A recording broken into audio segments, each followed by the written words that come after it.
The 323 update comes with brand new vehicles, and I gotta say, using one of these vehicles is probably the most fun I had in Star Citizen in quite a while. If you don't know what I'm talking about already, I'm talking about the Mirai Pulse. And that bike has allowed me to do things that I've never been able to do before. I was only able to use it during Invictus launch week by constantly going to Area 18 and renting it, so I only had around a week to use it. But I made sure to make the most of my time with it, and there are a lot of things I've discovered. Let's go over the basics first. At the back is some small integrated personal storage. Towards the front is some component storage, along with either side of the bike as well. And there's the integrated laser turret at the front, which I mean there's a variant without it, but honestly I'm not a racer and the integrated turret gives the Pulse so much utility. So the first cool thing you can do with it is bunker mission. Turns out it's small enough to drive through the bunker doors and you can use the elevator while on the Pulse. Now they did show this in an Inside Star Citizen episode of the Mirai Pulse zapping dudes in bunkers, but what they didn't show is that despite the fact that the Pulse is a tiny ass hover bike, it's almost invincible. I say almost. The laser turret can be destroyed if you're not careful, but the bike is surprisingly tanky and the Ninetales can hurt you while you're on it. The only thing I wish I could do was use a gun while on the bike, like in GTA. Use my pistol to tap them in the head. But that's unlikely to ever happen, so we'll settle for this instead. Although, not only is the turret really good for killing enemies, but it's also great for destroying drugs as well.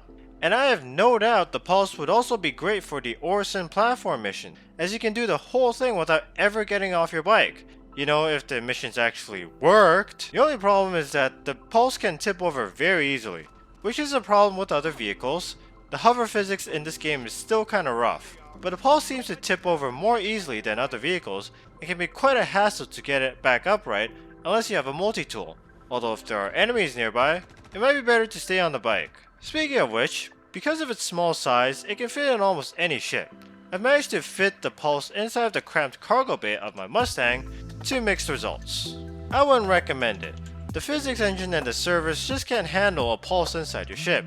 It'll do weird things inside the cargo bay and then pop out or self-destruct.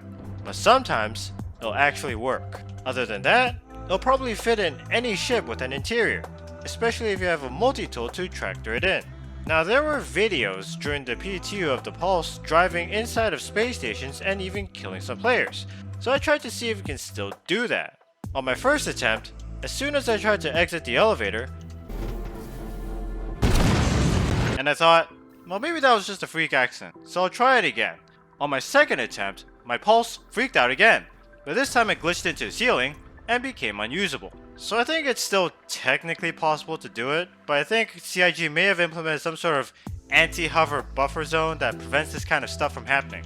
You can't really tell given how buggy this game is. But one of the more exciting things I discovered I could do with the Pulse is piracy, specifically against AI ships. When you approach a ship with the Pulse, they don't notice you and will be completely stationary. From there, you could just shoot the doors open with either your bike or your gun and climb inside. The weird thing is once you do, the ship becomes friendly, and if there are any hostiles nearby, they'll start automatically shooting the ship you're boarding. So if you're doing bounties, you want to be strategic about which ships to board first. Unfortunately, I didn't have enough time to experiment about which ships to board first. If I had to guess, perhaps board the big cargo ships last. But again, I can't confirm that. Although weirdly, the bounty will still complete if your enemies kill the bounty instead. So I can see this having a huge potential for piracy on AI ships, especially for the VHRT and ERT bounties. You know, I wonder if this works for other hover vehicles as well. And if you want to know too, then subscribe and ring that bell so you don't miss out on that video. And while you're at it, hit that like button if you enjoyed this video. And if you want to know what else has changed in patch 323 in Star Citizen, like the weapons for example, then I highly recommend you watch this video right here.